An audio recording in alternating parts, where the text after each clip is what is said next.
All right, I think it's recording. All right. So I'm just going to do a little intro. All right, welcome back to That's Some Cheese, part of the Vendetta Sports Podcast Network. Today is Wednesday, April 29th. We're recording this at night, and we have a little post-draft episode here with Caleb Shaffer on the line. Caleb, what's going on? How you doing? Good, man. How are you? I'm all right. So we're going to talk about the 2020 NFL Draft and sort of hand out some draft grades. If you haven't listened to the first episode we did on the draft, make sure to do that as well because we had a long episode diving into a bunch of prospects. So I guess we'll start with the NFC East here and the Okay. Dallas Cowboys. What would your grade be for Dallas? I gave Dallas an A+ actually. Honestly, when I was sitting there watching, CD Lamb wasn't one of the top picks I expected just because they obviously re-signed Amari Cooper. But when you think about that, obviously you know how I feel about Dak Prescott and the Cowboys. But when you take, Amari Cooper, Michael Gallup, and CD Lamb on a field, essentially runs out of excuses. You have two of the arguably two potential top 10 receiving targets in your on your field. And then you have Michael Gallup, who's obviously he makes some plays. I mean, he's not obviously a big name like Cooper and Lamb, but he obviously knows how to make plays. And if Lamb pans out, I mean, Dallas, I think, could set themselves up for probably one of the best passing offenses we've seen in years. Frankly, I think it's really exciting. And then obviously Trayvon Diggs, I'm really high on him. I like his tape a lot. You get him in the backfield, that helps. I think, frankly, if I was to take away from A+ at all, they still need a safety. I think they still need to address that position. But getting Diggs was obviously a really good move. He used to play receiver. You take that with how aggressive he is and how productive he was. I think that was a great pick. I think a lot of people sleep on Neville Gallimore too. He's obviously a guy who you knew was going to kind of fall. He has some questions. Obviously, length isn't really on his side and everything, but with combined how powerful he is versus the type of competition he was playing, I think he's a guy that can be really special with the right development. So I give him an A+. I think they did I extremely well here, and Jerry Jones. Yeah, I totally agree. I gave them an A+ as well. I have a few things on Mm-hmm. it. Number one, we got to stop acting like Jerry Jones can't draft. Dallas has talent constantly. Exactly. Like their roster's loaded. Yeah, We got to stop pretending that Jerry Jones just I doesn't know what he's agree. doing because their team's really good. He And does. I'm telling you. my other And takeaway coming into this was I thought Philadelphia was better coming into the draft. I not only think Dallas closed the gap, I think they created their own gap. I think Dallas should be the favorites in the oh NFC yeah, East. yeah.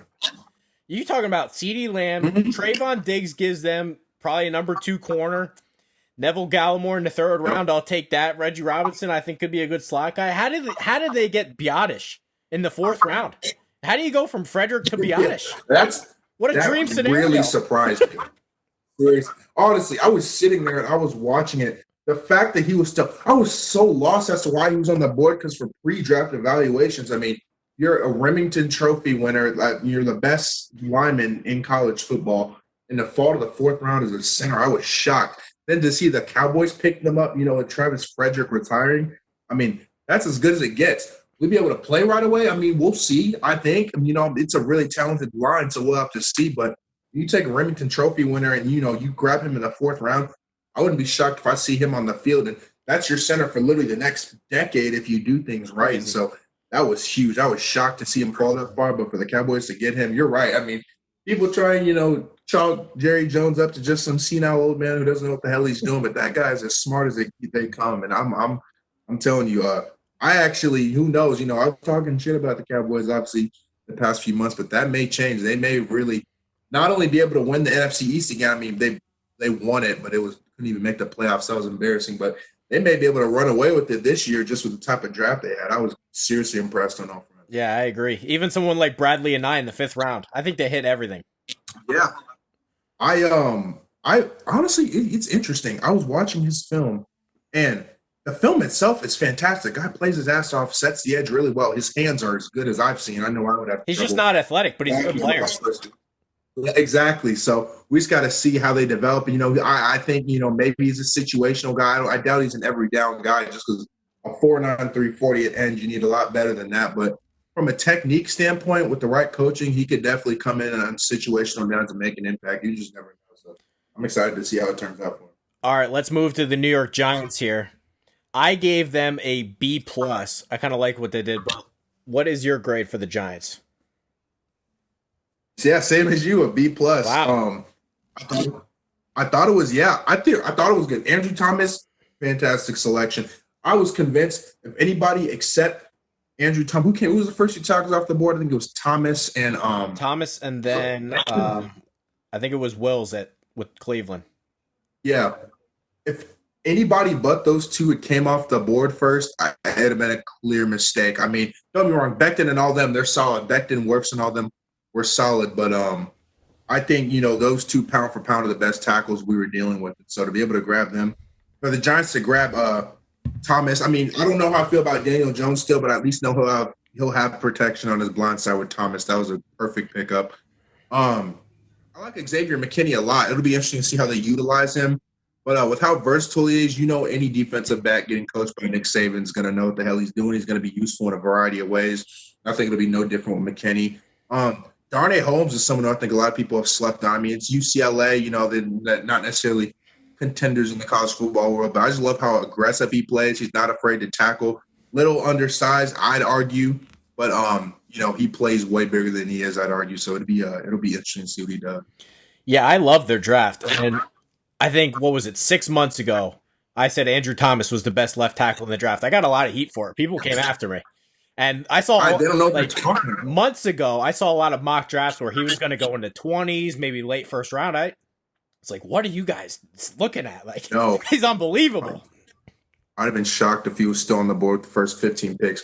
When you're playing in the SEC as a left tackle, him and Wills, you're playing in the SEC doing what you're doing against those type of athletes. If you're performing well, you're definitely a guy. And Andrew Thomas, he was a starter as a true freshman. He just walked in there. He was starting right away. Exactly. The guy, he's got what it takes. I mean, people need to stop acting like that's not the case. And so I'm interested. Like I said, I think he's definitely a guy you slot in. He's your guy for at least the next 10-plus seasons. So it'll be interesting to kind of see how he pans out. But definitely this for the Giants, I think it was solid all around. Nothing, taking your head off, but compared to last year's atrocity of Daniel Jones, I think Dave Gettleman finally got the right people in his ear to say, hey, let's try and make a productive move this year. They definitely addressed some needs. So I think it was a really good draft. Yeah, I'm surprised. Of all the teams that would have technical difficulties, I thought it would be the Giants. But a couple things stood out to me about this draft. Before I think we did our episode, I said my comp for Xavier McKinney was Landon Collins. Funny how the Giants picked him. Yeah. I think he's kind of gonna do the same thing. Darnay Holmes, he was a big time recruit. He was a 5-star recruit. Oh yeah, yeah, he had everything coming out of high school. I remember. Wrote in my combine notes, I thought he had the best feet of any corner at the combine. So I really like that pick. Oh yeah, at UCLA, I saw it very on point. At UCLA, you're gonna go under the radar. Like if he's playing at Alabama, who knows? So I really. Like wonder with UCLA. I wonder with UCLA. I mean, obviously, got to do what's best for you. I just wonder if, say, he'd gone to the SEC or Big 12 or something like that, maybe his stock would have been high. I feel like competition is one of the things that can hold against him because obviously there's some decent Pac-12 receivers, but I'm seeing the film. I mean, some of these receivers he's going against are not world breakers or anything. I mean, obviously you got to be talented enough to get on the field, but say he'd had the type of seasons he had in like the SEC or Big 12, who knows? He'd maybe gone a lot sooner than we think. Let's move on to the Philadelphia Eagles. I gave them a D. I hated everything. I did too. I did too. Wow. Oh, even man, I haven't even seen like most of your. Like I've seen most of your division grades, but I didn't look at all of them. So for us to kind of be on point like this is something interesting. Okay, let's see what you got to say. Listen, Jalen Reagor, he's a good pick. He's a good pick. He's a good guy. Watch his tape. He's talented, but what he brings to the table versus Justin Jefferson. Come on now. You know what I'm saying? I mean, did you see Justin Jefferson last year? And then, okay, say you even hypothetically take, okay, maybe one good season. Did you see his combine? A 4.42 for a receiver his size? Are you really passing on that? I was shocked. And so T. Higgins was also on the board too. I mean, instead of Rager, which I understand he's more of a slot presence, a speed guy, but these are both guys with great size, can move well, and you can air it out downfield too. And so it was one of those picks I was like, I don't understand. Okay. Jalen Hurts might have been the stupidest draft pick I've ever seen. I've been alive for 18 years. I usually don't. Why would you spend a second rounder? Listen. It's not even the fact that they drafted him. It's just when they drafted him. He was going to be on the board past the fourth round. I'm convinced. Listen, and I think we both agree. He's a decent quarterback. He's not a franchise guy. He's not someone you're building. You're not building a team around this guy. Oklahoma, he had a good season. And as a college player, I'll give it to him. He was a good season, even though he got uprooted by a freshman in arguably the biggest game of their season to Tua Tagovailoa. I mean, he was still a good college QB, but I don't agree with this at all. And I've been hearing rumors that they might use him as a running back or in specialist formations, which I get, but that's not a guy you're using a second round pick on. They pissed that pick away, and then after that, there were other picks where that were inspiring confidence. I don't know what their GM's doing, but the Eagles are shitting on themselves right now, and I know their fans are pissed. I totally agree. I'll start with Rager here. I just felt that was a reach. I get why you maybe would be interested, and maybe he pans out. But the difference between him and KJ Hamler, who went 30 picks later to me. Yes. Hamler's faster than Rager. You know I agree. I like Hamler better. Oh, my God. When the Broncos, the fact they could pick him up, I was in shock. Him and Judy, which we'll get to that later. My goodness. But, I mean, Hamler's everything Rager is, but better. The only thing I hold against Hamler is, a few drops, here and there. But that's anything. You can clean that up with the right coaching. Everything with him is fixable. With Rager, I mean, it's not like you said. He might pan out and he's a good player, but I just think over the long term, KJ Hamler's going to bring so much more to the table. I just felt like the Rager pick was a reach to me. And with Hurts, I got to get into this because Howie Roseman came out, I think it was today, and he said, well, we had to take him because we didn't want to miss out on Russell Wilson like we did in 2012. I got news for you, buddy. If you think Jalen Hurts can even sniff Russell Wilson's pinky toe, you're out of your mind.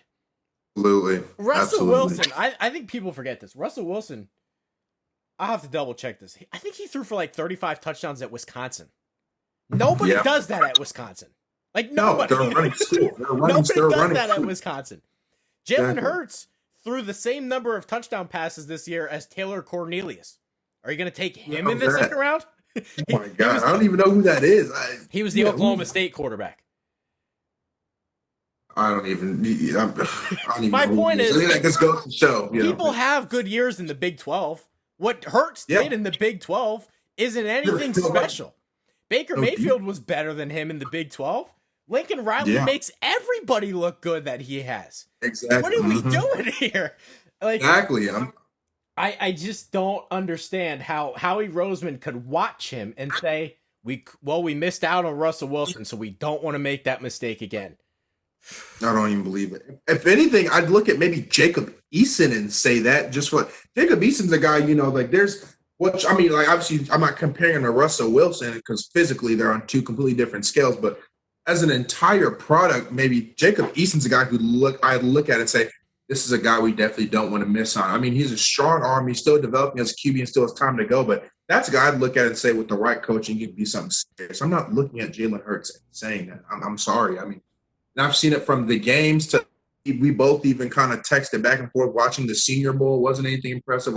There's just nothing I've seen in this guy to make me think, oh, my God, he could lead an offense and lead it well. I don't get it. In the national championship game, Jalen Hurts threw for 24 yards at the first half. They had to bench him. 24 yards. He had a good year with Lincoln Riley. Who doesn't? Yeah. I actually, many years ago, I had Shane Carden ahead of Marcus Mariota on my draft board because Lincoln Riley was the offensive coordinator at East Carolina. I'm like, who's this Carden guy? He's just throwing it all over the place. Later I figured out, it's just Lincoln Riley.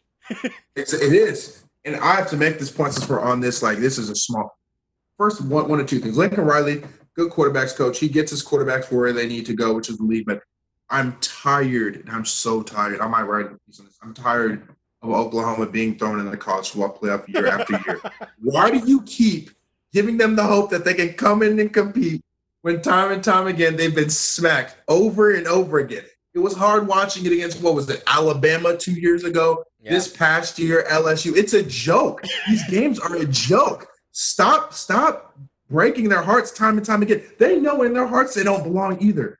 The Big 12 cannot hang with SEC teams. I'm sorry. I'm not being a dick. It's a fact. You can't hang with SEC teams. The play styles are just completely different. And so, don't get me wrong. This is an indictment on Riley. Solid coach, puts out great quarterbacks. Their offense for where the conference they play in is as good as it gets. But products like guys like Baker, we still got to see how they work out. I mean, then they obviously got Kyler. We still these are two guys we can come back in a year or two and talk about. Jalen Hurts, we may not even we probably won't be discussing him next year, maybe just how terrible he is. Yeah. I just had to get that out because, that's been on my mind. Last thing on this, because I don't even know if Hurts can play. Like, you mentioned that LSU game, he was lost. And it's not like Oklahoma has a bad line. Creed Humphrey's really good. Yes, exactly. Oklahoma has a good line. He couldn't complete passes. Honestly. I saw a stat today. He, on average, it took him 3.5 seconds to throw the ball. That was the worst mark in college football. You can't make decisions. Exactly. And he showed that in the Senior Bowl, just holding the ball too long. You got to understand at these levels, you don't get 3.5 seconds to throw. You maybe see that type of drop back. You're lucky to see it 2 or 3 times every game. You better have the ball out in under 2.5 seconds, and that's assuming you don't get smacked right after you throw it. His indecisiveness is what's killing him, if anything. Like, his ability, like you said, not being able to get the ball. How are you not going to be able to get the ball when you have guys like CeeDee Lamb, Bakari Rambo, Theo Weiss, and Jaden Hazel running routes for you? How are you going to be indecisive? You chuck it up to somebody, somebody's going to make a play. That's what's frustrating about this. Oklahoma's receivers are as good as it gets. How are you going to sit there and not know who to throw to? That's like giving me DeAndre Hopkins, Michael Thomas, and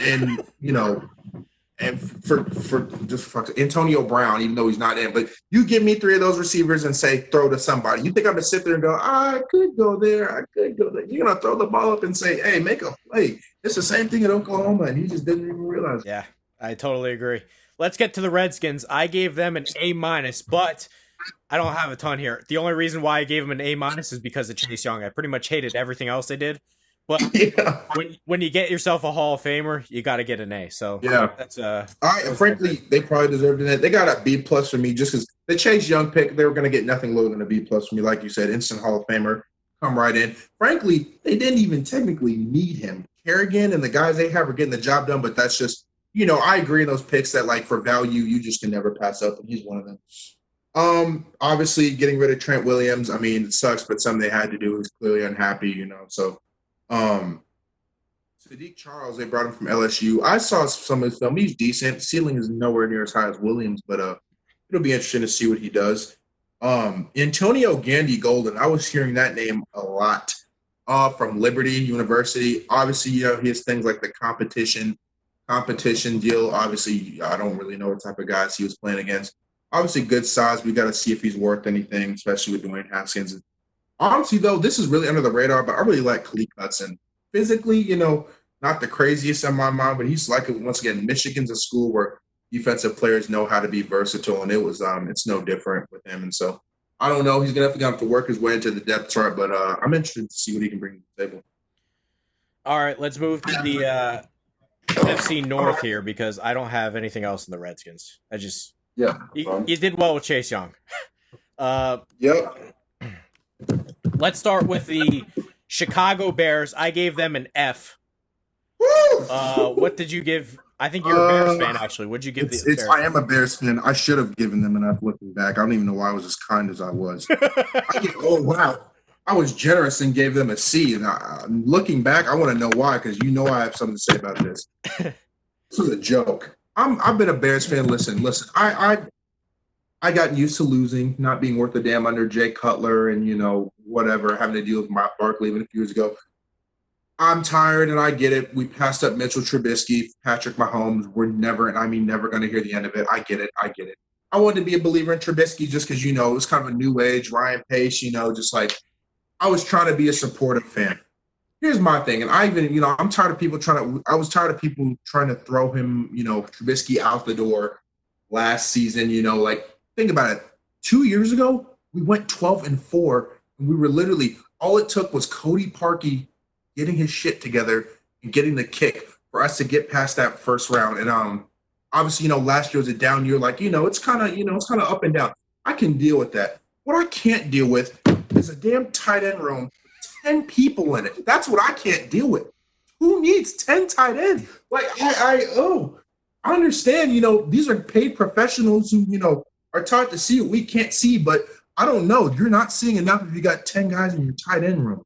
Listen, let's just let go of Trey Burton. He wasn't worth it. I get it. But the other 10 guys, 10 guys, if you had a game day roster and you had all them all them active and ready to go, that's 10 of your 54 game day guys gone already. Cole Kmet, I watched his tape. Listen, good possession guy, can fight for extra yards. I give it to him. Blocking, he needs to get it together. I wasn't impressed. This is not the guy we needed. It's just not. If you can't make it work with 9 other tight ends in your receiving room who are already professionals, what makes you think just some random kid at Notre Dame is going to get it done? That pissed me off. I'm not even going to lie. Other than that, Jalen Johnson, he was a safety. I've heard good things about him. We'll see. We'll see what he can bring to the table. Learning from guys like Eddie Jackson back there, and just the Bears have good DBs. He should be able to produce something. Other than that, though, it was terrible. I'm surprised. Looking at this now, I was being nice. I was really being nice, and I don't even know why. It was. We'll figure it out. You know what I'm saying? Obviously, I did my 2021 mock draft. If Trubisky shits the bed and Justin Fields falls to us, I'll go hard. I'll go insane. I'll go beyond insane. I'm looking at 2021 at this point. Obviously, I'll give next season a chance. I'll see if there's a next season. We can compete then, which I know hopefully we can. That'd be great. But if we shit the bed, I'm getting ready for 2021, and I'm hoping we can rectify this terrible mistake, the terrible mistakes that we made in the draft this past year. No reason, unless Trubisky gets it together and really steps up and becomes elite, no reason to believe we can really even make any noise next season. I'm going to be disappointed once again. Yeah, the reason why I gave this an F is because Chicago somehow turned the Khalil Mack trade into a loss. How did they do that? Right? Like, you get Khalil Mack, you think, holy shit, like, we just got a generational pass rusher. Yeah. And you wasted it with no quarterback.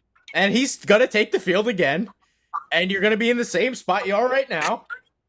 And then you went into this draft, and you took another tight end who I don't even think is good. I don't think Cole Kmet's good. When I watched Notre Dame, I was like, Chase Claypool, that's the guy. That's the guy right there. Cole Kmet, I'm like, I think that's not Kyle Rudolph when I watched Notre Dame back in the day. No.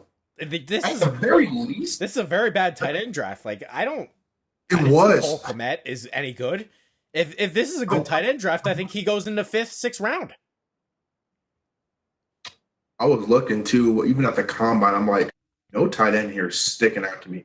The most I'll give it to was Albert O out of Missouri, and that's just because he put up a crazy 40 time for a tight end. Like, if anything, we had gotten him, I'd have been like, well, at least I saw him. He impressed me. Like, we'll see. But I don't even know what they were going for here. It was a complete waste. Like you said, Khalil Mack, and since we're on this point, I'm just so tired of the Bears defense giving everything and the Bears offense not giving shit. That's exactly what it was. That's what it was. I hate to be that guy, but that's what it was last season. The Bears defense come up time and time again. You look at the scores, Bears defense played damn good football almost every week. Bears offense could never help them. We get them great field position, couldn't do anything. It was just such a one-sided relationship. I know Khalil Mack, if I were him, I'd be dumb frustrated, Generational talent like that, going out week in, week out. Him, Roquan Smith, Kyle Fuller, Key Mix, Roy Robertson Harris, all these talented guys making play after play just with offense not to provide. And if anything, the selection of Cole Kmet certainly didn't help it. I was thinking maybe a wide receiver, the guys like Allen Robinson Allen Robinson was on the field, but after him, there's not a whole lot inspiring about the run game. David Montgomery is good, but our whole line could have used help. Our right tackle, I'm not liking him a whole lot right now. Like, there's just so much more we could have addressed instead of bringing a 10th tight end into our game. Not to mention throwing money at Jimmy Graham, who I'm not sure has anything left. Listen, I watched the first game. We played them first game last season. He actually had a hell of a game. I'll give it to that. Past that, he wasn't special. He was not worth the money we gave him. Good veteran presence, I'll give it to you, but he's nothing like we saw 4 or 5 years No. ago. No, not even a sliver. And so that was beyond questionable. We'll see how that turns out. But once again, Ryan Pace, what the hell are you doing? You gotta see. Let's move to the Detroit Lions. I gave them an A minus. I don't know if it was a home run draft, but I really loved what they did. Jeff Okuda. The only reason I didn't give them an A plus is honestly because they didn't trade down at 3.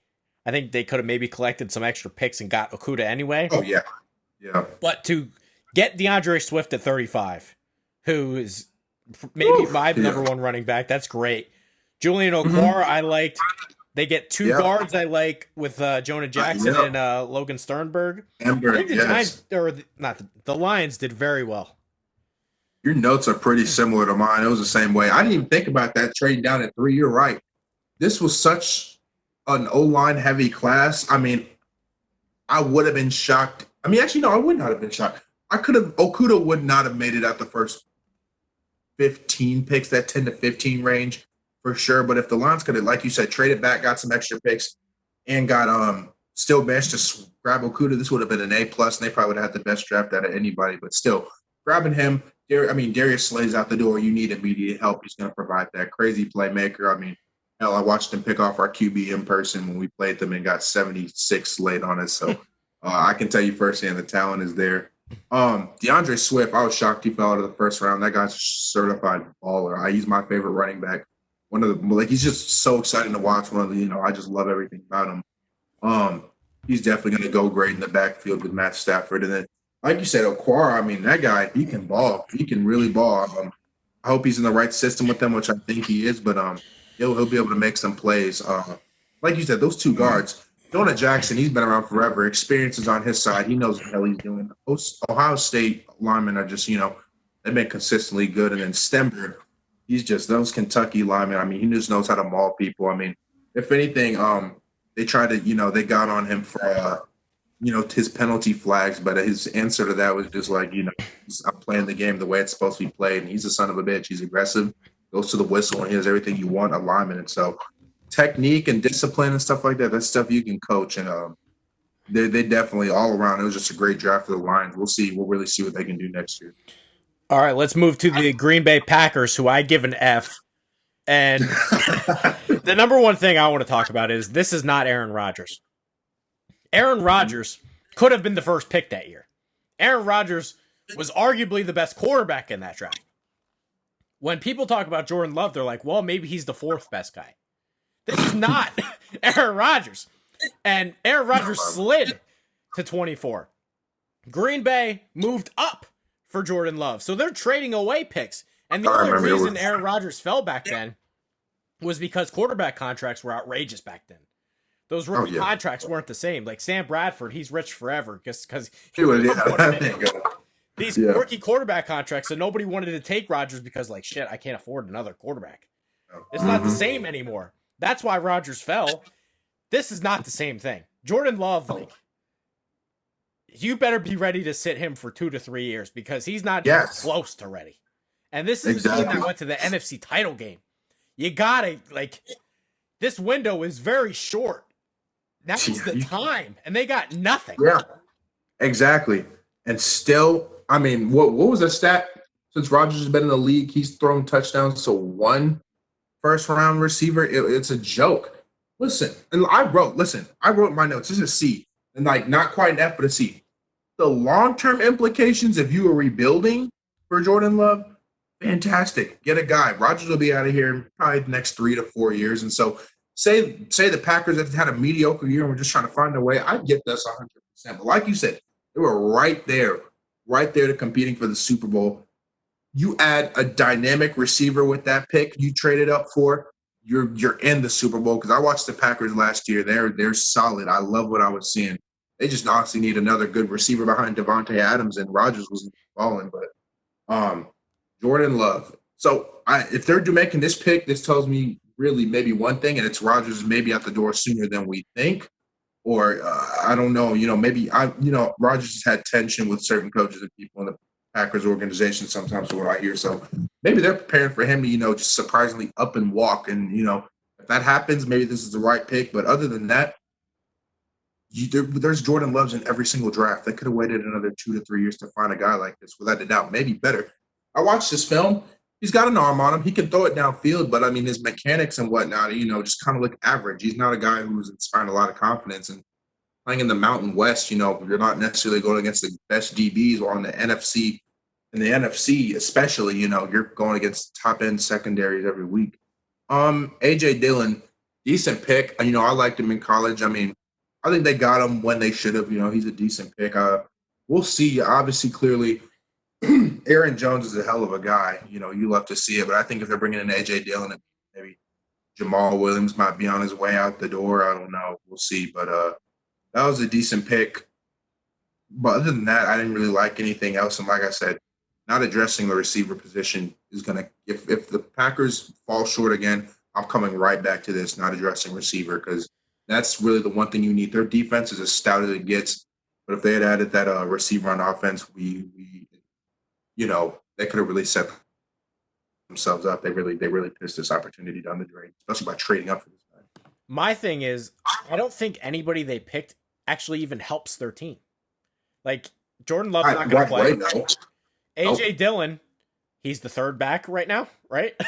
Barring injury. Yeah, so barring injury, he's not seeing Josiah DeGuara, I don't think he starts over Sternberger. Oh. How many of these guys play in year one? I like John Runyon. I think that's the only pick. Runyon, I still, they got him and Simon Stepniak out of IU, so maybe.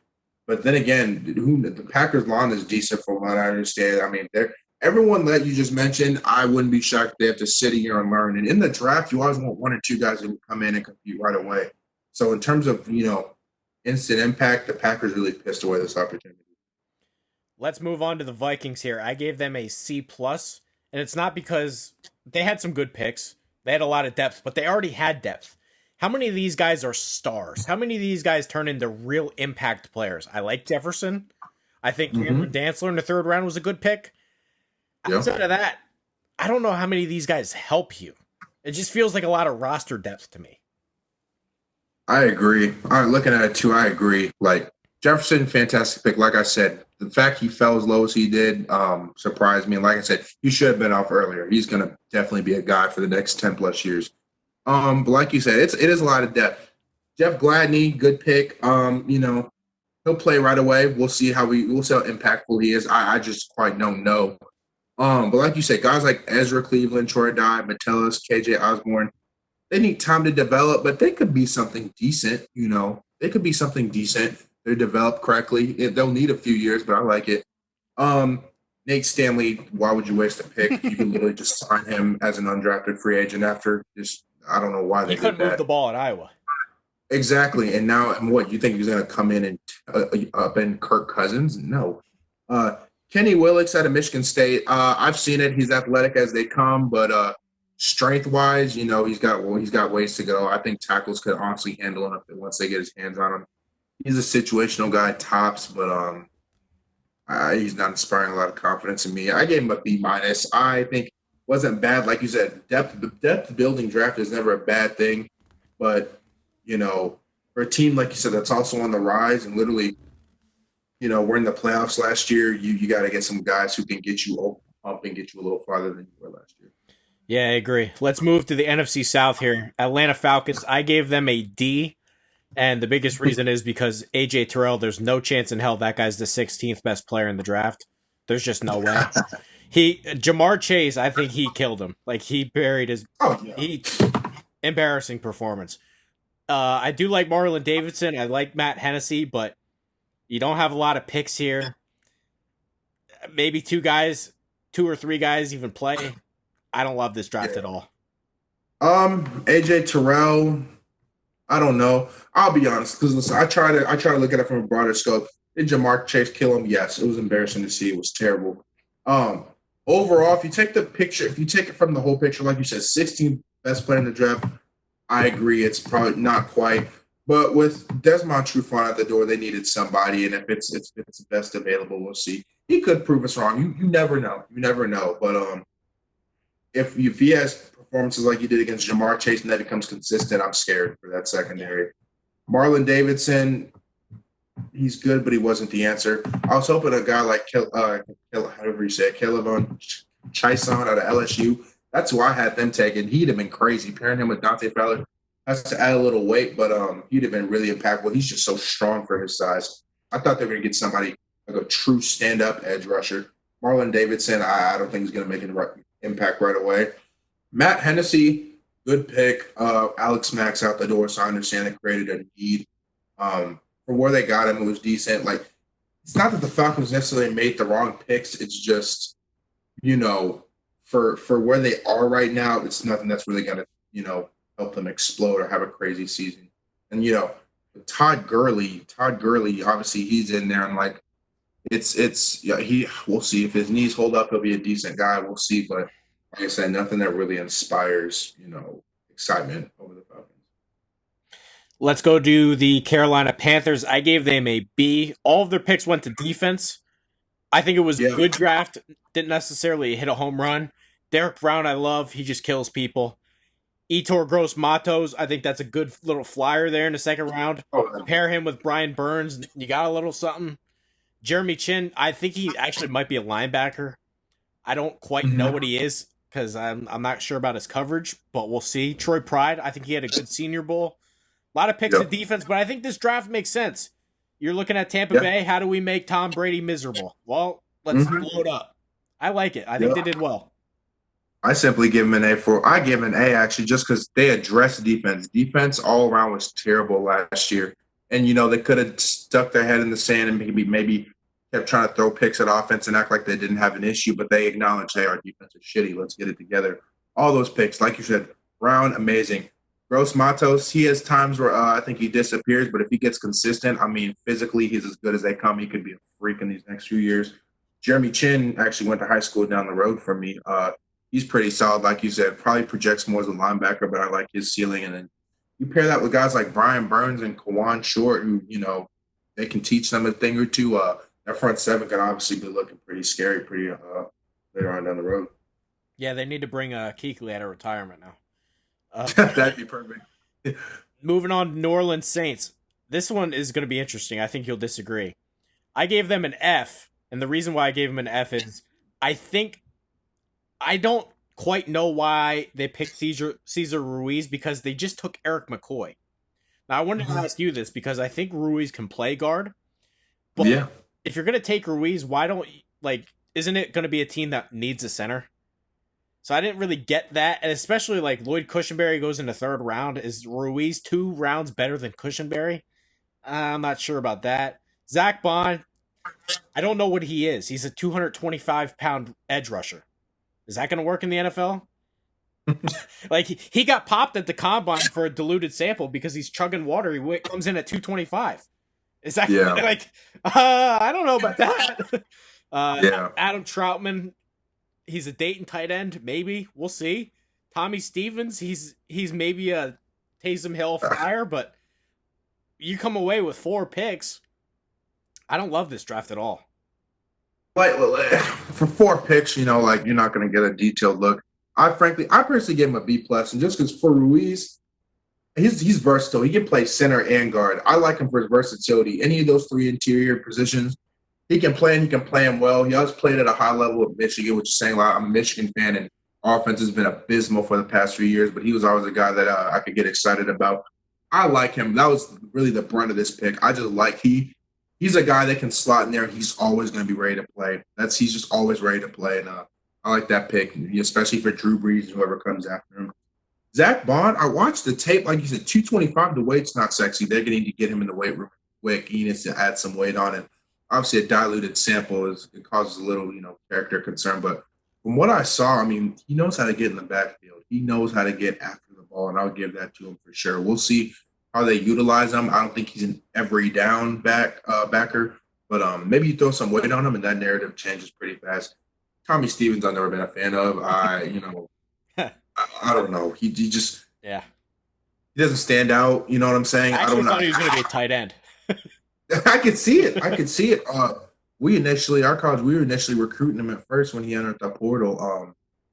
But he's decent. He's decent. I don't know. I don't know if he can play with the best of them, but we'll see how he pans out. It doesn't inspire a lot of confidence in me. If anything, B plus, like I said, Cesar Ruiz, he makes up the bulk of this B plus just because of how much I love his game. But you take that away, yeah, I'm probably marking it a D or an F right there with you. Tampa Bay Buccaneers, I gave them an A plus. I don't love the Brady to Tampa Bay thing, but now I'm like, this puppy might work. You bring in a guy Yes. like Tristan Wirfs, who I thought there's no way they're getting him in the teens. Well, they got him. Yeah. Antoine Winfield, that guy's a ball hawk all day. What do you have? 7 picks in college this past year for Minnesota. I thought that was a great So pick. tough.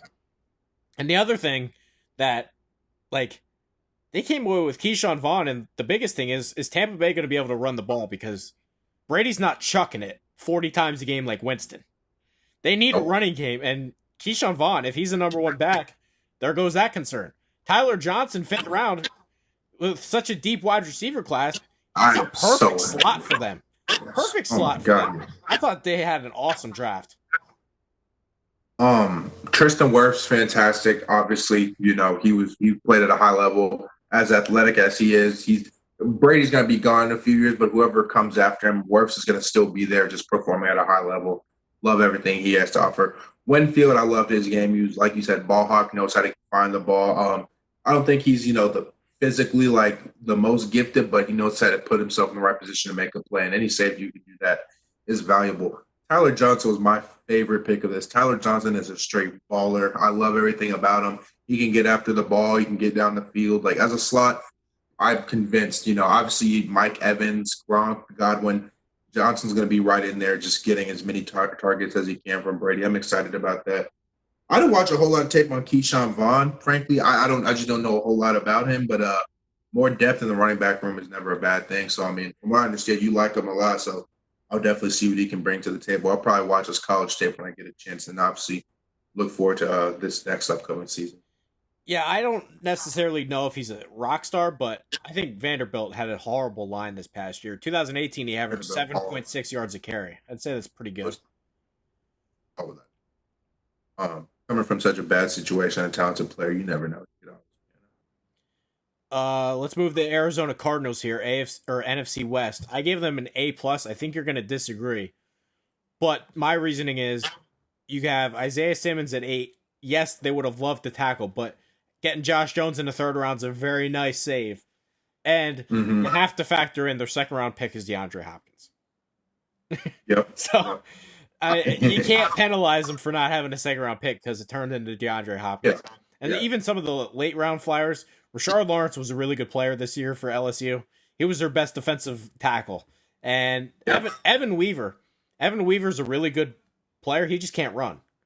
I think he's going to be able to play, though. So I love the Cardinals draft.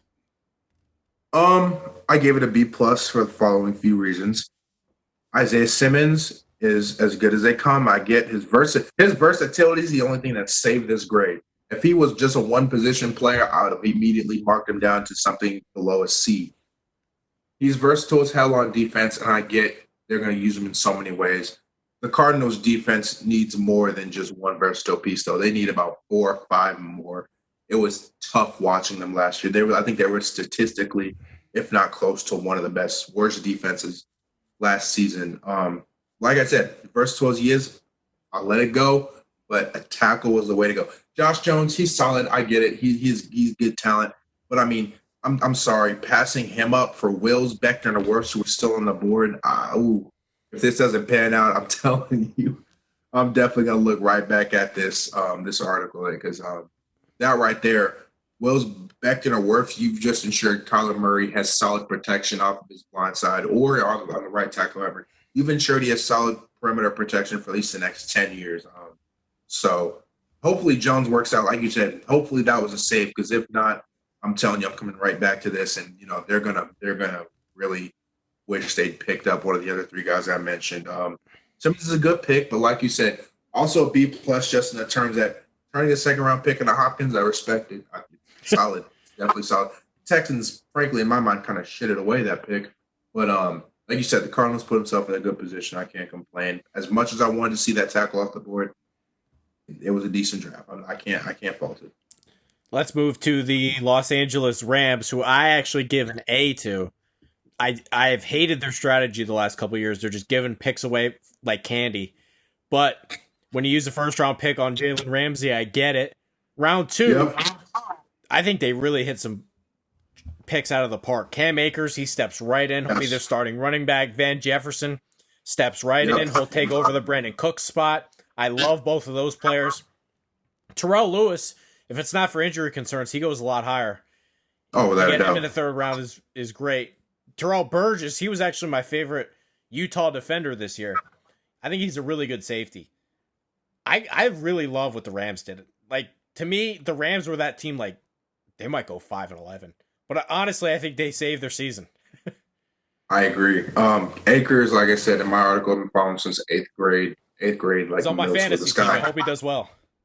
yeah, you're making the right pick. This guy, I mean, for Florida State, how terrible they were, he was always a bright spot. I love this guy. I mean, I think he definitely has the tier to match guys like Dalvin Cook for sure. He's that talented.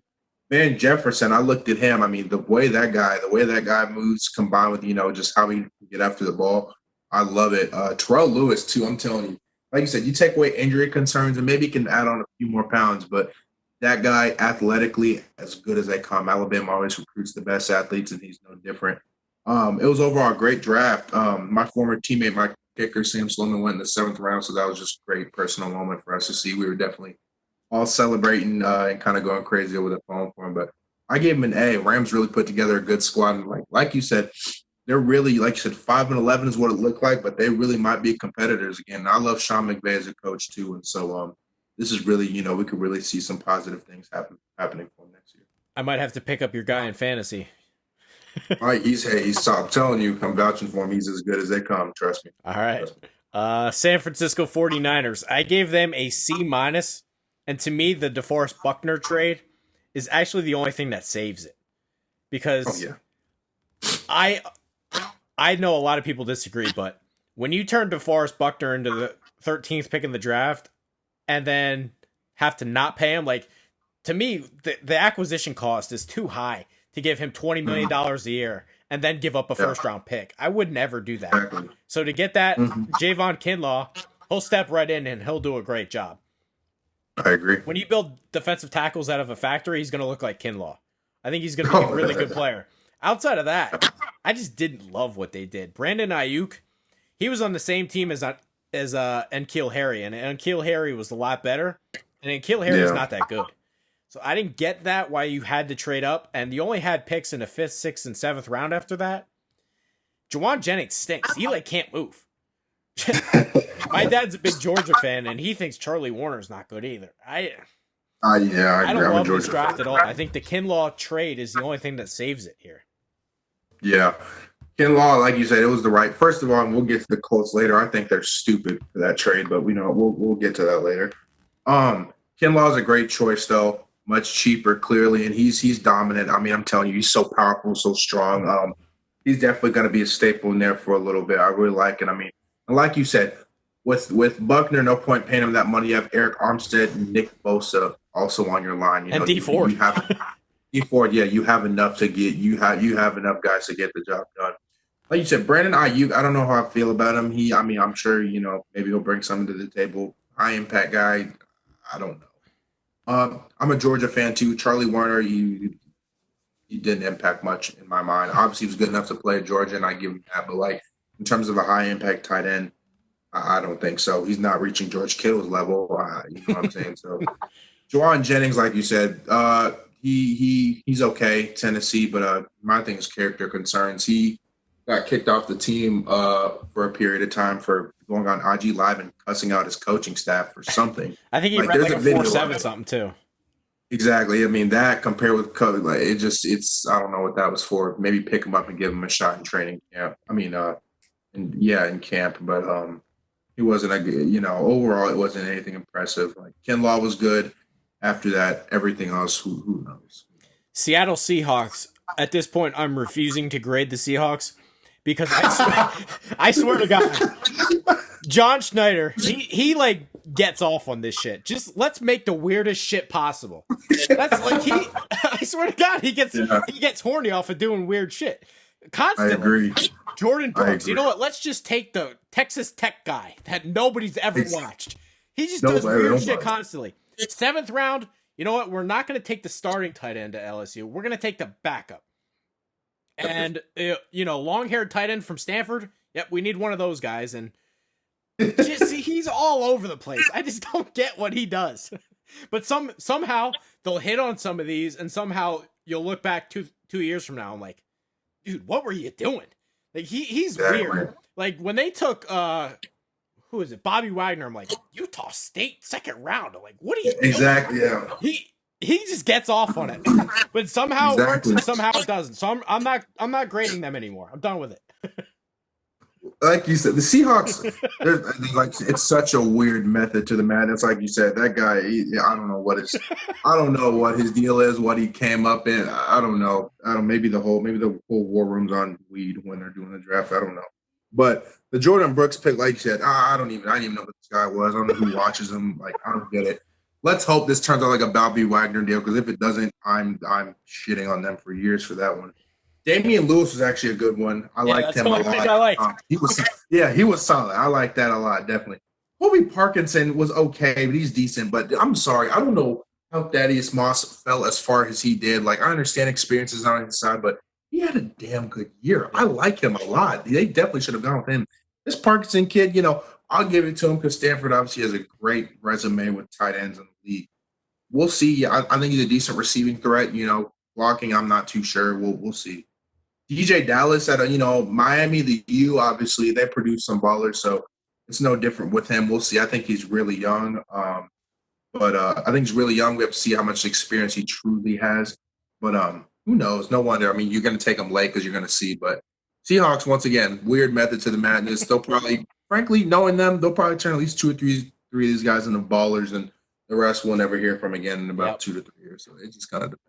Yep. Finally getting to the AFC now. Buffalo Bills. Yeah. I give them a B+. I would have never made that Stephon Diggs trade. I just think it's too many picks to give away. But what all did they give away for that again? I think it was a 1, 4, 5, and 6, which is a lot. Not worth that. No. But I think they did a good save job. AJ Epinesa wasn't my favorite guy, but to get him at 54, I think that's good value. Zach Moss, 3rd round. I think he fits into that Frank Gore sort of role. Yeah. Could be a power back like that one. Yeah. Gabriel Davis, maybe not my favorite guy, but he fits what they do. Josh Allen, big arm. He's a deep ball specialist. I think it fits. Jake Fromm, 5th round. I don't know. It's a decent backup quarterback. They get a kicker in there. I think it was a good draft by Buffalo. Yeah, I give him a B. It was nothing stood out. Epinesa, athletically, but his technique was as good as they come. So they'll develop him. He kicked the shit out of Austin Jackson. Yes, he did. So they'll develop him into something. I'm sure of it. Zach Moss, like you said, really hard runner. There's a lot they can do there with him. And then Gabriel Davis, UCF. I felt like he was there forever, but he's a solid guy. Like you said, he fits into what Josh Allen is doing.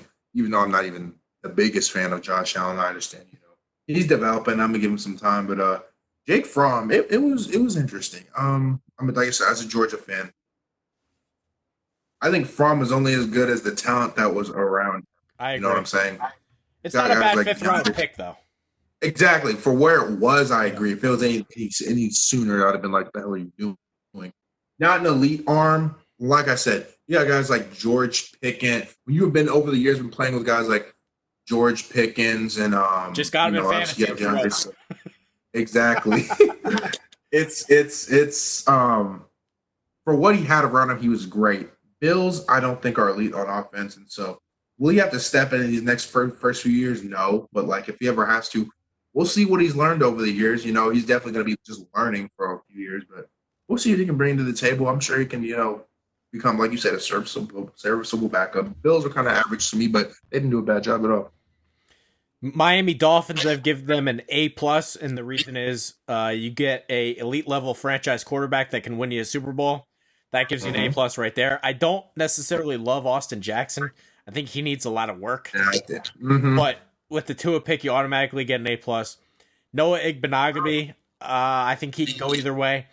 But I do love some of the line plays they got. Robert Hunt, Solomon Kinley. I love Kinley. Trying Love to him. protect him. Jason Strowbridge, I thought, had a good Senior Bowl. Curtis Weaver, he's not very... he doesn't have big arms, but he had some good sound production at Boise. Yeah, he did. So I think Miami... I don't know if they hit on all of these picks, but I think they... Yeah. You get Tua, and I think some of these guys are going to turn into studs. So A+ for me. Tua automatically gets to A, like no lower. Like you said, franchise QB. I'm rooting for this guy just as long as I've seen the media hampering on these injuries and just refusing to look at him as the whole picture. I really hope he proves people wrong, which I'm confident he'll do. Noah Igbenogany, like you said, he's new to the position of corner, but he's so aggressive. Like, I'm interested to see what he can do for sure. Austin Jackson, I don't know how I feel. Like you said, it's iffy. I don't really know. I don't know if taking him that early was the right move. We'll see. USC linemen are, they've produced some good linemen. Will he be next? I don't know. Kinley, I love him. He's raw in my mind, but like I'm telling you, when he gets his hands on guys that does it right, he puts them in the ground, and it's so fun to see. And Georgia linemen are about as reliable as they come through history. Curtis Weaver, like you said, not uber athletic, but I mean he knew how to get to the quarterback in college, and so we'll see. Same with Malcolm Perry, really versatile, good athlete. They're both those guys, had good college careers. They bring something to the table, but they'll need to, prove they're above average in order to become more than just role players. New England Patriots, I give them an F because I think Bill Belichick has lost his mind completely. Yeah. He's going to trot out Jarrett Stidham out there who can't play at all. That gets an F right there. Plus, how many, Belichick, I don't know what he's doing here. Kyle Duggar, D2 guy. Can't say I've watched D2, but that's far from a sure thing. Josh Uche and Anthony Jennings, I think, can play. But outside of that, you go double tight ends with Devin Asiasi and Dalton Keene in the third round. You pick a Marshall kicker in the 5th round. Don't get it. I think Bill Belichick's lost his mind. That he's going to trot out Stidham and Brian Hoyer. I don't get it. That topic alone could be another segment for us, honestly. One of two things, and I mean one of two things. There's no in between on this. Belichick either turns Stidham into an absolute baller, maybe even not Tom Brady caliber, but someone who can have good years and say he wanted to go into free agency, get a nice contract, and play ball for the next 10 years. And if he does that, he'll undoubtedly go down to the best coach of all time. Or like you said, he'll clearly prove to us he's old as dirt, needs to step to the side and let someone young and refreshed take the reins. Stidham, I don't know. I don't know. We'll see. This is going to make or break his legacy, but it'll definitely be one of those. It's a turning point in his career that we're all going to kind of be there for. Kyle Duggar, I've heard good things, but like you said, a D2 guy with your first selection, you're putting your balls on the table there for sure. We'll see. Like you said, I understand he has a good eye at identifying talent that flew under the radar, like guys like Julian Edelman and whatnot. And Wes Welker over the years. I respect it, but is this the same? Josh Uche, I really love him. He's really good. I like him a lot. But, Anthony Jennings, I like him too. He's not a complete package, but he does a few things really well, and I think Belichick will really be able to use him. Like you said, Belichick has it. I give him a C+. Just because I understand Belichick has a history of turning no names into stars, or guys who can really ball out. And who knows? Maybe, once again, 2 or 3 guys in this class could really, really make some noise. But not addressing the quarterback position, you can't convince me in any way that was the right move. If anything, I'd give Jalen Hurts to them late. Say Stidham goes late and you can't find a better, more serviceable quarterback. Maybe Eason's off the board or something. Hurts late, maybe Belichick could do something with him. I'm just saying, I feel like I could do more with Jalen Hurts than I could with Jarrett Stidham. I don't get it. I just don't understand how they didn't even pick one. Not one. That's what I'm saying. New York Jets, I give them an F, and because I don't think Joe Douglas knows what he's doing here. Mekhi Becton at 11, I think he's got a shot. I think there's a chance he can play, but I don't necessarily think he's this surefire, can't miss guy. I think he could easily flame out. I worry about him. It has nothing to do with his size. Like, there's a chance that maybe he's Bryant McKinney, and Bryant McKinney was really good. It's just when I watched him, there were times that he would make, whoa, how did that happen? But then there was a lot of plays like, dude, how did you let him go by? I don't think he was very consistent in college. And Denzel Mims, he had a ridiculous drop rate. He dropped 10% of his targets. That's unacceptable. You can't take that. Ashton Davis, 24-year-old rookie, white guy from Cal. Here's the other one. Jabari Zuniga. The Jets took Ja'Kai Polite in the third round last year and cut him. You just did the same thing with Zuniga, who's not anywhere. I don't think he's as talented as Polite. I don't get it. LaMichael Pirine. His cousin is Samaje Pirine. He's not any good. I don't think LaMichael Pirine's that good either. James Morgan, 4th round. What's he going to do for you? I think their best pick might have been the punter. Man, who knows? I give him a B+.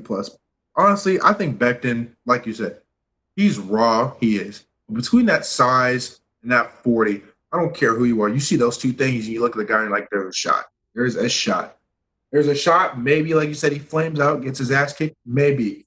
There's a shot. This guy goes to the Hall of Fame. And, I mean, if I'm the Jets, you're already in a bad enough position. If that's the question you have to ask yourself, Hall of Fame or bust, and say those are the two polar opposites where to go, I'm willing to take the risk on it. I like it. And on top of that, the Jets' O-line is horrendous anyway. Take whatever help you can get. And if it has to come in Becton rather than Wirfs, at least you got somebody who people have their eye on.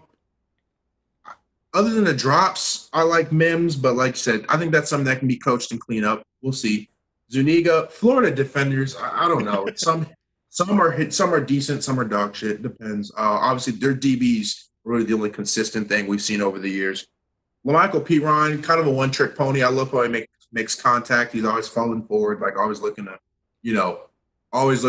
get up the field. Not really a shifty guy or anything, but I like what he brings to the table. I don't know if he's anything special. Definitely maybe situational back. My thing I really came at them for was they didn't address the defense near enough as they should have. Jamal Adams and CJ Mosley, they need help on that side of the ball. Quinn Williams, he didn't make much of an impact. He was okay. Hopefully he turns that around. If not, it's just more of the same shit in New York. And so they definitely needed to give more help to that defense for sure. So hopefully if Denzel Mims turns out to be maybe a decent wide receiver too. Robbie Anderson's still on the Jets, to be correct, right? Carolina. Really? It's Brashad Perriman and a bunch of parts. That's the Jets receiving core.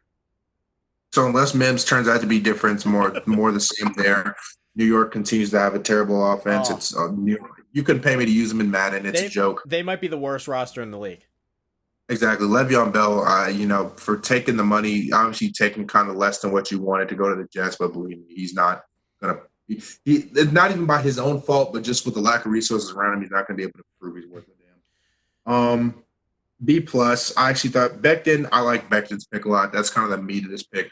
Everyone else kind of developmental, might pan out, might not. The Jets need at least another 4 or 5 years before they even truly competing in the AFC again. Yeah, they're not close. Baltimore Ravens. I hate to do this. I'm a very pessimistic Ravens fan, but I will give them an A+. I absolutely love it. Patrick Queen fills their biggest need on the roster. They haven't replaced CJ Mosley. In comes Patrick Queen. How the hell did they get J.K. Dobbins at 55? That's what shocked me. Yes. And not even that. They turned Hayden Hurst, who can't play. Who sucks. They traded him for the Falcons' second-round pick and turns into J.K. Dobbins. Crazy. Justin Matabuke, third round. I like him. That one. Devin Duvernay. I think he's a fast slot guy. He fits the offense perfectly. Baltimore wants speed. They don't have someone like this on their roster. Malik Harrison is another guy. They run the 3-4. They needed another linebacker. He's going to start. Tyree Phillips, Ben Bredesen. Hopefully one of those guys can replace Marshall Yanda. Geno Stone in the 7th round. I actually think he could be good. I don't know if anybody had a better draft than Baltimore. Yeah, I was in love with the Ravens. I mean, obviously, I'm not even a Ravens fan, but they're so fun to watch. And I mean, credit to the coaching. I mean, Lamar Jackson and everyone, like, obviously he's the face of everything, but I give credit to those coaches scheme-wise on both sides of the ball. You got a scheme that fit everybody. And obviously, you know, if you have good scheming, it's going to equal wins and stuff. But coming from where the Ravens were, not really being worth a damn 2 years ago to being as crazy as they were now, I give that as a credit to just really good coaching. And I mean, they're clearly bringing more great guys in the door who fit that. Patrick Queen, love him a lot, high competitor in the SEC. When you're playing SEC offenses and doing what he does, it's going to be a special deal. Ray Lewis potential? No. I have a long shot, but you never know. I mean, obviously he's not going to be crazy run stopper like him, but he's sideline to sideline. I just hope he's Deion Jones, and I'll be fine with that. That'd be great. Exactly. With this sideline to sideline ability, yeah. J.K. Dobbins, wow. I'm thoroughly shocked he fell out of the first round. I mean, listen, just his performance against Clemson alone. Did Fantastic. You watch that? Oh, he's unstoppable. He was hurt too. He was hurt and kept coming. I mean, perfect display of toughness, just big time ability. I mean, oh my goodness. Mark Ingram, a Heisman winner. You know, Lamar Jackson made him look good. Imagine what he's going to do with that. That's going to be beyond exciting to look at. Justin Matabuke, I like him a lot. You know, I've heard really good things. He'll definitely be able to come in and play a role. Geno Stone's so underrated because of his size, but he's like, I'll be honest, I'm in love with his closing speed, just how he gets to the ball, and just how he plays. I love it. I will always put out good guys on defense. And James Proche, he fell pretty far. SMU, I really like what he brings to the table, though. There might be some development there, but maybe a situational guy. But long shot, he has a decent chance to really, be productive. We'll have to see. Yeah, I'll say this about the Ravens. Like, they have a plan. There's some things that draft and you're like, I don't really see it. Everything Baltimore does makes sense for what they're trying to do. They want their tight ends and they want speed on the outs. It just, all of it makes sense. And Dobbins, like, to get him at 55, unbelievable. That was perfect. Cincinnati Bengals, I gave them a C-. One of the biggest reasons is they refuse to trade. They're diametrically opposed to trades. Their picks went 1, 2, 3, 4, 5, 6, 7, like they always do. They're just a mess. Joe Burrow, I just don't see a higher ceiling than Romo. I don't think he's worthy of a number 1 pick. T. Higgins is fine at 33, but you're throwing darts at Logan Wilson and Akeem Davis Gaither, and I don't know if they really got better, to be honest. Yeah. I gave him an A. Just Burrow, me personally, I mean, we differ. I think Burrow is definitely a guy. My thing is he needs protection. I mean, I'm going to yell this from the rooftops. A man needs an offensive line. They're going to get him killed. Next year, I'm assuming this year they're not going to be world breakers. Probably get another good pick in the 2021. If Penny Sewell from Oregon is on the board, monster, grab him. Oh, my God. Grab him. You get him, we're talking on offense now for sure. Burrow, I'd say before you're trying to throw him to the wolves after a bad first season, if that's what it comes, look at that offensive line and you tell me if he really has what he needs to get things done. Jonah Williams should be back this year. That should help. Yeah, I like him, honestly. The other 4 guys, though, just as a whole unit, I'm kind of scared. I'm not going to lie to you. Against a team like the Ravens, for sure, I'm convinced they're going to Burrow up next year without a doubt. And the Steelers, too. Their defense is usually pretty good, too.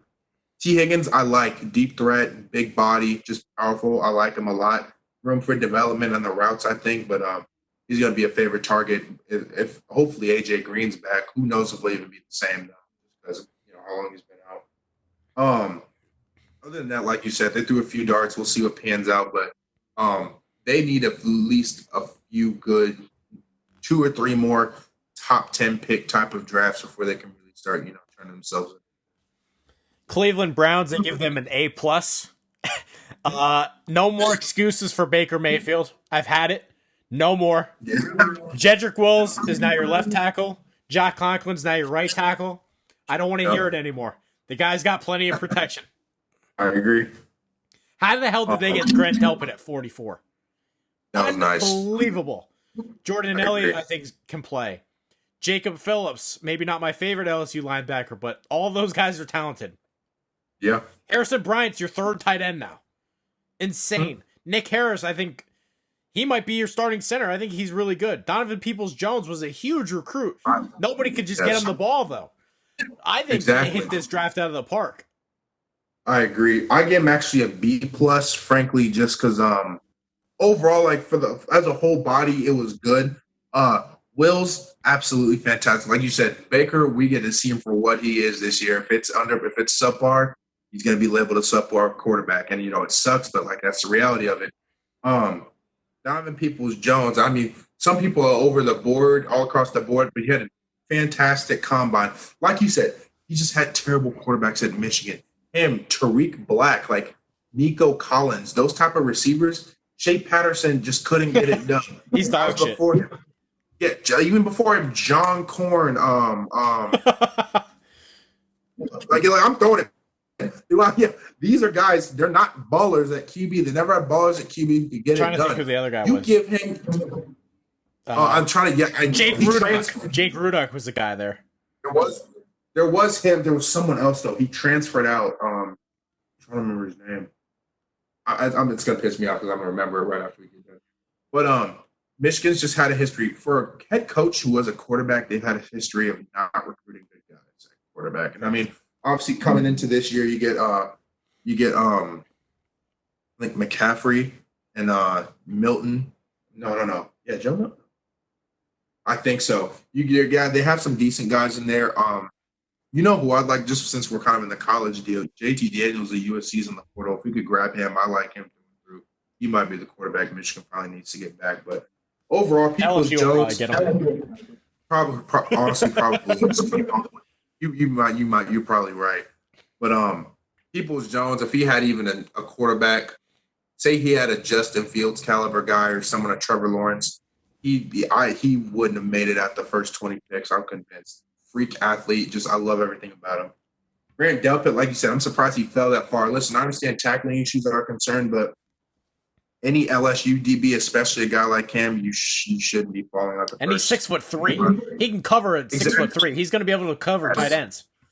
Size on him and everything, it's absolutely fantastic. I'm surprised he fell, but him, Greedy Williams, two teammates in the back like that with Denzel Ward, I'm telling you, that secondary is going to be something. They're loaded. A great roster. Honestly, it is. Other than that, every other pick outside like Phillips and all that, they were decent, nothing inspiring, but definitely B plus. And you know what? Since we're on here, I guess I don't mind pushing them up to an A because those 3 picks alone are solid. So I put them as a B plus my article, but I'm willing to switch that up right now and give them the A. It actually was a good draft. Pittsburgh Steelers, I give them a B plus. I think we have to remember Minkah Fitzpatrick is their first round pick, who was unbelievable. So you got to give him credit there. Chase Claypool, I don't quite know what they're going to do with him. I actually thought he was more of a tight end, but I do like the player. Alex Highsmith, can't say I watched Charlotte this year, but I love Anthony McFarland. He is something they just don't have. They have big backs like Jalen Samuels, James Conner, and Benny Snell. But this is the one guy that may be able to replace what Le'Veon Bell gave them. I think he's a great athlete, 4.4 speed. He gave Urban Meyer a heart attack. Like, he pushed him into retirement. Maryland almost beat Ohio State 2 years ago. I think he's a really good player. Claypool, like you said, yeah. You either make him receiver out the bat or a vertical threat at tight end. There's no way he's blocking in the league. I like him, though. Solid, like you said, all around. McFarland, to me, I watched the film. I think, personally, he's a type they'll use him on screens and, like, maybe a wildcat situation or something. Like, he has that type of big playability. Like I said, I put him down as kind of situational, not in a bad way, but just for that. But like you said, I could be proven wrong. I think he has the potential to be special. I believe that just watching his tape. Kevin Dotson, I like him. He has some rough edges, honestly, but like give him 2-3 years to develop just with his size and everything. We played against him in the bowl games past year. I really like what he can become.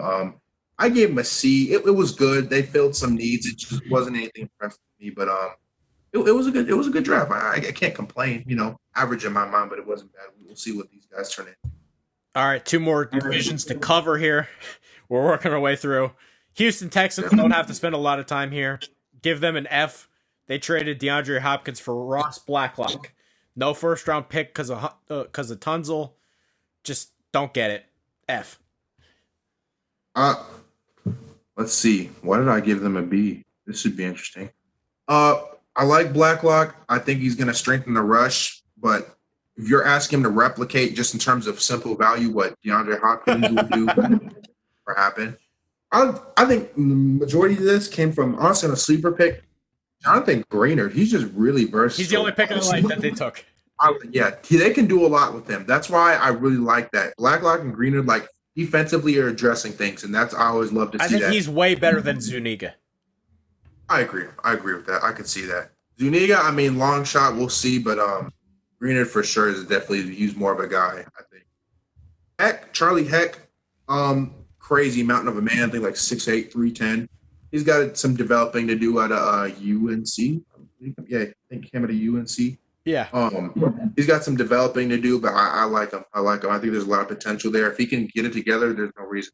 I don't know if he's definitely not an all-decade tackle, maybe an NFL journeyman. Who knows? But I feel like he's the type he can contribute for a good year or two. With a few different teams. We'll have to see what he can. Indianapolis Colts, I give them a C+. I don't like the decision to trade for DeForest Buckner. I think it's too much. And the other picks, Michael Pittman, I think could go either way. I don't love his separation, but I think he's got great hands, big body. I think he could work, but 50-50 shot to me. Jonathan Taylor, too many mileage, too many carries. He never pass protects. That was Groshek was the pass protector. He can't catch. I think he's a one-dimensional guy. Now he's got good speed. I just think it's maybe a worse version of Barkley. Just don't love that pick. The thing that saves it to me is I actually think Jacob Easton's going to be their starter next year. How many? I would be shocked. Phillip Rivers got maybe 1 year left, and at this point, it's obvious that they don't trust Brissett. No, exactly. So I think this draft could really be saved by Eason. I agree. I actually, frankly, here's my thing. With most of these grades, I try to grade the drafts on the draft alone. Like if I had factored in trades, I'd agree. But for what they got in the draft, I'll give them an A. Like, first of all, I will send my piece on the pick. Terrible. For what you have to pay him, I don't think he's worth it. He's decent pass rusher, average. His thing is run stopping, which I understand it's cool and it's a need. But with the 13th pick, Jerry Jeudy, I think Jerry Jeudy was still on the board. Who was Ruggs? When did Ruggs go off the board? I'm trying to remember. He went right before. He went 12. Right before. Okay, Ruggs is the first receiver off the board. You still have Jeudy and CeeDee Lamb. I've been telling people, literally, the Colts are just one good receiver away from really piecing the whole team together. I think a big reason, obviously, like Brissett and stuff, they couldn't trust him, and so obviously you bring in Easton later, which used to have been there. You bring in a guy like CeeDee Lamb or Jerry Jeudy. T.Y. Hilton, he's good, but 30 years old. That man's getting old. He's not going to be the same. After him, we have next to nothing at receiver, in my opinion. Jack Doyle, he's still in the Colts, correct? Yeah. I liked him a lot. Yeah, I liked him a lot. He's good, but that simply is not enough. If they kept that pick and took a guy like Jeudy or CeeDee Lamb, the Colts would have been back. I'm talking 2 years ago, and they started 1-5 and just started kicking everybody's ass.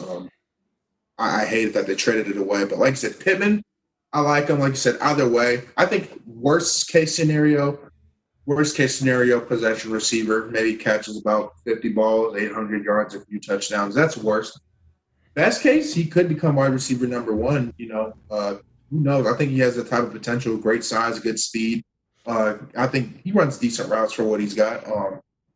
Also, Jonathan Taylor, like you said, a lot of mileage, like over 1,000 carries in college. The fact he's still somewhat healthy is surprising to me. Who knows, though? If he's healthy, the Colts have a fantastic offensive line. Great line.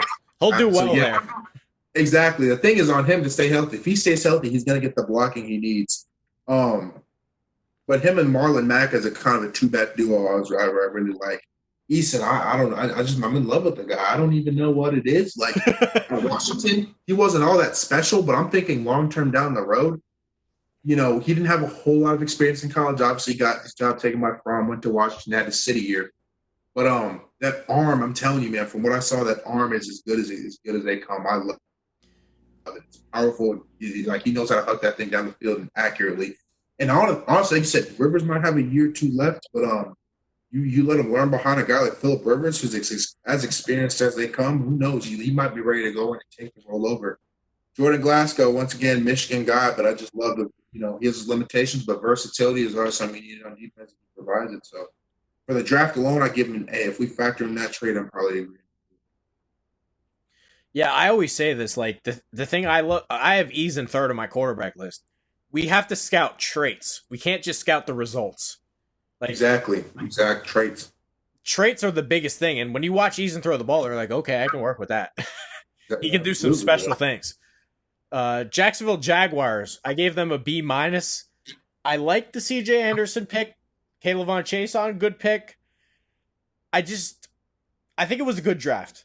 I think they got some Oh, guys that can play, but I don't think it was a Baltimore Ravens draft. I don't think it was a home run draft. They got some no. good players, but I don't think it was totally without risk. Like there's a worst case scenario in here where what if CJ Henderson is Vernon Hargreaves? And what if Caleb Von Chason is Barkevius Mingo? I think Yeah. there's a worst case scenario in here somewhere. I think there's at least a 10-15% risk here this thing flames out. Yeah. That's my So concern. I agree with you. Losing Ram, I don't know how you managed to lose both Jalen Ramsey and AJ Bouye. Yeah. Both of them. I understood. I mean, because before you have to pay him, I'd understand if one has to go, but you had to keep letting both of them go was. Um, CJ Henderson, love him on film. I think he's talented. But like you said, who knows? Who knows? Like he could star or he could flame out. If he flames out, that's not good for them. But I like what I see from Henderson. Good ball skills. I think he's smart. I think he knows a lot about his opponents and kind of plays accordingly. Caleb on Chason, I like him a lot too. I like that's why I'm surprised. I mean, he could have gone sooner, honestly, just because of remarkable strength for his size. I mean, he can honestly still put on weight and he moves well, remarkable strength. You should have saw what he was doing in Texas last year. It was fun to watch. Um, like you said, though, Yeah, it could week 2 against Texas, he was phenomenal. yeah, Samuel Cosme, who is projected to go pretty high next year, he embarrassed him a few times. It was crazy. I'm telling you, he can put the hit on some tackles. Chanel, I like him. Injuries were kind of in the way, but I think he has the potential. He's really versatile. Can be a big time playmaker if he's healthy. I think that was actually probably one of the best picks of this. Probably second Henderson. Shaquille Quarterman out of the U, decent. He's experienced. I think he has leadership characteristics. We'll see if it's physical characteristics. Yeah, I saw a downhill linebacker, not a ton of speed, Yeah. just a thumper. Colin Johnson, not a world breaker. Do like his size a lot though. Maybe he can go for the ball. Good. Maybe a red zone guy, knowing you're putting on the field consistently though. Ben Barch, D3 tackle. We'll D3 see. got one off the board. Fourth round. Yeah. We'll see. I'm gonna keep an eye on him just to see if that was even worth a fourth round pick. You know what I'm saying? So like I said, decent. They filled some needs. A few guys. They could either be boom or bust. And when you get a few of those guys, someone's gonna pan out. So I'll give him a B. It wasn't bad. Tennessee Titans, I gave them a C. Wasn't my favorite draft in the world, but I think they got some needs done. Isaiah Wilson, I think you can talk yourself into him becoming Orlando Yeah. Brown. I don't think it'll happen, but I get what they're trying to do. You got to try to replace Jack Conklin. I think Isaiah Wilson might be more of a guard, but we'll see. Yeah, I hate projection. Kristen Fulton, I think, was a great value at 61. He was Mhm. awesome in the SEC the last 2 years. He's just got kicked off the team this first year, but I think he's a great talent. Darrington Evans didn't really get that one, but I get why you're doing it. You're trying to get a Deion Lewis. So I think there was more of a needs draft. Didn't get a ton of talent. We'll see about Yeah. Cole McDonald. He's my sleeper quarterback this year, though. Yeah, interesting. I'm interested in him for sure. The Hawaii guy. We'll see. We'll see what he can do. Isaiah Wilson, obviously, you got to look at size. His great size, and I mean, for like you said, you don't have to talk yourself into that. A guy like that, great size, great aggression. The thing I like about the Georgia alignment is you know what you're getting in each of them. You're getting great run blockers. You're getting pretty good pass blockers. Big bodies. You know what I'm saying? Like there are a few consistent things you're getting in Georgia alignment. Wilson is one of those. And, DeAndre Swift had holes all day.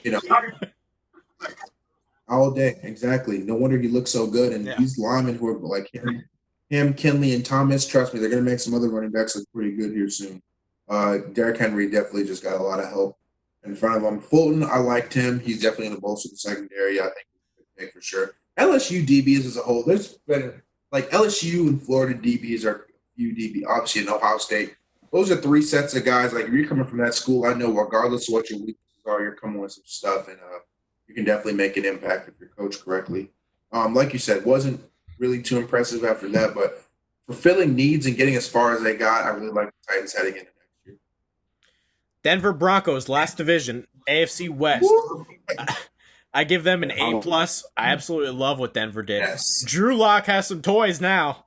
Jerry Judy, Oh, well, that great pick at 15. KJ Hamler, I absolutely love him. And I think Denver's wide receiver core makes sense. You got Sutton, you got Jerry Judy as your route running technician, and you got KJ Hamler as your speed guy. So I think everything just makes sense there. The only pick I really didn't love was the Ojamudie, the corner from Iowa. I don't know if he's that good. But Cushionberry, third round, great pick. McTelvin Aji, third round. I thought he was awesome at the East-West game. Great pick. Yeah. Albert L., former Drew Lock teammate. He obviously believes in him because they picked him. Natani Muti, sixth round. Love that one. North Dakota State guy. I think he could be the Max Crosby of this year. I love what Denver did. I think they had an awesome draft. I was in love with it too. I'm telling you, just seeing watching, obviously I was following the Broncos closely, and when you see this class, it's just fantastic. I'm buying a Jerry Judy jersey. I'm just a personal fan of this guy, everything. I love the way he plays, the way he carries himself. He's just a guy. Right? And that's the thing is, he's not for freak athlete, but he's still a great athlete. Yeah. And he's great at what he does. Right? He'll run any route you need him to. He'll run it well. His ability to break off corners is just phenomenal. You pair that Cortland Sutton, who had a great year. It's already great to go. KJ Hamler, I love this guy too. Home run guy. Henry Ruggs is better, but they're the same in that home run potential every time they touch the ball. Like I said, drops were kind of a concern, but he secures that ball. He's definitely the guy, you get on screens and slants, and he'll spread the field for sure. He might be dangerous running up the seam. McTelvin Ajim, I like him a lot. What he brings to the table, he could really be something special. Lloyd Cushenberry, he had a great post-draft process at the bowl. He was just fantastic.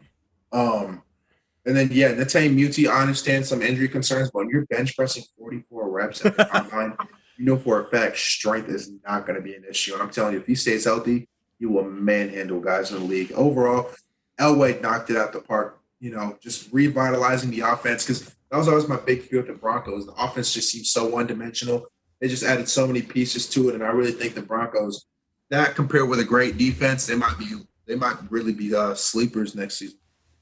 Kansas City Chiefs, I give them a B plus. Now, when you're picking 32, it's kind of hard, but I just like what they did with their first two picks. You get Clyde Edwards-Helaire. They don't have a lot of holes in offense.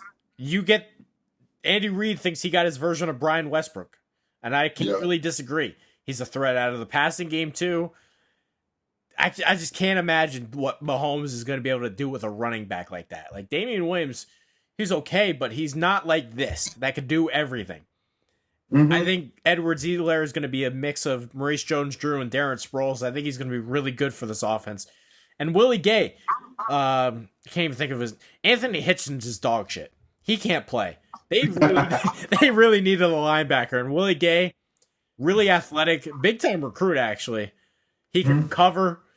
I think it was a big piece they were really missing on defense. So I'll give him a B plus. Mm-hmm. I give him a B minus, and I'll get into it. Clyde Edwards-Helaire, I'm actually a huge fan of watching him play against in the college football playoffs in general. A lot of fun. Guy's clearly just a playmaker. I love what I'm getting. I might argue just out of bias, DeAndre Swift, just because if you can't do it with Helaire, why not a guy like Swift? If neither of those happen, which I'm surprised you get past either of those first two. The Alabama game.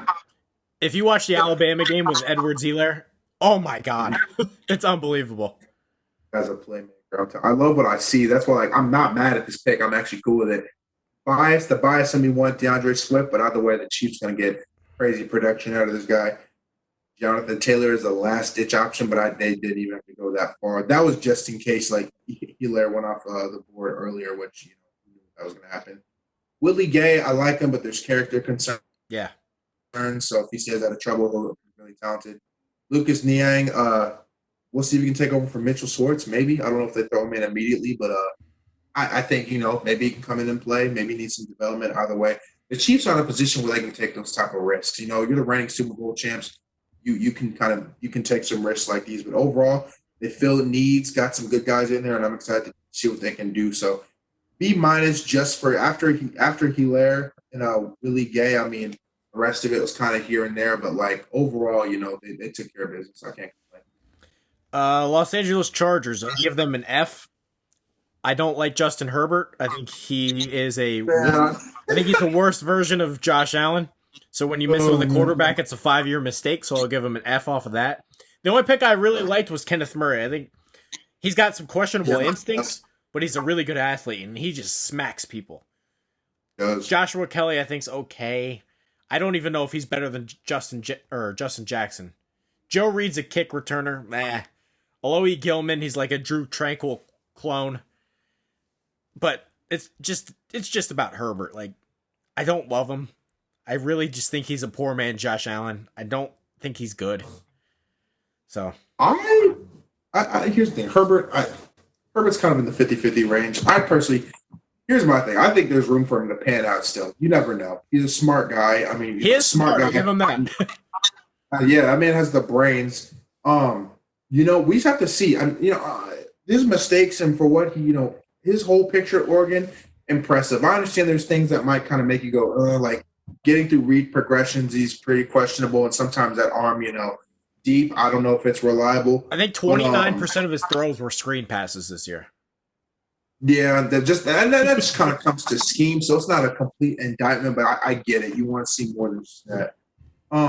Herbert, we'll see. Tyrod Taylor, I bet, is going to be the starter going into this year, but Herbert has to step up. We'll get a good look at him, and we can come back and have this discussion after we've seen a few games from him. Kenneth Murray, I loved, aggressive, just loves to smack people, like you said. Like he's a perfect fit in there. He's going to be playing in there for a long time. Joshua Kelly, decent, but I mean, after Austin Eckler, there's not a whole lot, so he'll get his chance to come and compete. Even though he's a 7th rounder, I like KJ Hill just because what I'm hearing about him, obviously he's not a world beater, not crazy athletic or anything, but he's just a tough, smart kid from what I hear. And, sometimes it's those guys, physically it's not all there, but mentally they're a step above. They can do some. He got open at the Senior Bowl. Yeah, exactly. And he had a great Senior Bowl, and so we'll see what he can bring to the table. 7th round, maybe not that low, but the fact somebody got him and he can prove himself, it's good to see. All right, last one. Las Vegas Raiders. I gave them a D. Really? I don't love the decision to take Henry Ruggs ahead of Judy and Lamb. I think it was Al Davis using the Ouija board, coming back from the dead, taking the fastest guy available. Damon Arnett at 19. That can't be your Khalil Mack pick. You can't come away with the Khalil Mack trade and say it's Damon Arnett. So that, to me, I don't get it. Then, this just felt like a Gruden draft where you're picking receiver and receiver and receiver. How many do you need? Lynn Bowden, he's a wildcat quarterback in Kentucky. We'll see how they use him. It's going to depend, but Gruden better have a plan there because he's not a pure receiver. Brian Edwards is a guy I actually like. He beat up C.J. Henderson this year when they played Florida. Tanner Muse, that was the one, pick somebody that's not from Clemson. Tanner Muse is a special teams guy. You can't take him in the 3rd round. Hey, maybe hopefully they saw something. Then the next round they go John Simpson, Clemson. I swear to God that they just pick Clemson guys out of hats and say, all right, he's on our team now. Yeah. Ruggs was definitely shocking. Like you said, we were expecting Judy or CeeDee Lamb. For what he is, though, he's a home run guy without a doubt. Speed out of the park, playmaking out of the park. I mean, I think you're going to have to use him as more because I'm projecting maybe a slot guy. I don't really see his future as a perimeter guy going for contested balls or anything, but versatility's out of the park. You can do just about anything with him. So I'm okay with that pick just for that fact. Versatility, you can do just about anything with him. I feel like Gruden, Mayock didn't really have a say in this. It's kind of he's a puppet. That's what he wants. Yeah, without a doubt. That's Gruden's team without a doubt. Arnett. Interesting. I watched his tape. He can ball. I don't think 19. I don't know. I mean, I feel like he kind of groups him with all the other the C.J. Henderson, Jeff Gladney, AJ Terrell type of guy. I don't think he was a standout from them. But I watched the tape and like I liked what I saw. I think he's versatile and you can use him. Yeah, I think I he would just have been read fantastic. things that he wasn't even on some team's board because of character concerns. I felt Without like a doubt. they could have traded down and got him. That's what, yeah, I agree. He still would have been there. He still would have been there, which kind of makes it questionable. But State corners and DBs, I mean, they've proven themselves over the years. So let's hope they're right here. We'll see. We'll see. If this doesn't pan out, they're getting dragged for that shit. Um, Lynn Bowden, like his versatility, obviously play QB, but I think they have him listed at what running back. He can probably play some receiver if needed. Another versatile piece. Randall Cobb Meek kind of did Robinson. that sort of same thing at Kentucky, so maybe he'll Yeah, work out. exactly. So who knows? Who knows? Amik Robinson, I think there's some potential there. I don't know if he's turns into a top guy, but I think he's definitely serviceable. So I give him a B plus. I like Ruggs. I like Ruggs if they use him correctly. John Gruden for sure. This is you can tell he ran this draft. So whether this next season goes well or goes to shit, they're looking right at him first. But B plus. I like what they did. I can't complain. All right, Caleb, we ran through all the teams. Yeah. You have anything else? Overall, it was a good draft. It was a good draft. I liked it. You know, obviously, plenty of talented names. I think in this draft, there's at least 15 to 20 names who will be, you know, hope. I think probably 5 to 10 generational talents, but 15 to 20 who are really, really talented. Like kind of, you know, dispersed throughout the rounds. Some of these teams, you know, I think have set themselves up to have literally just added 3 or 4 wins in their win column from last season off these picks.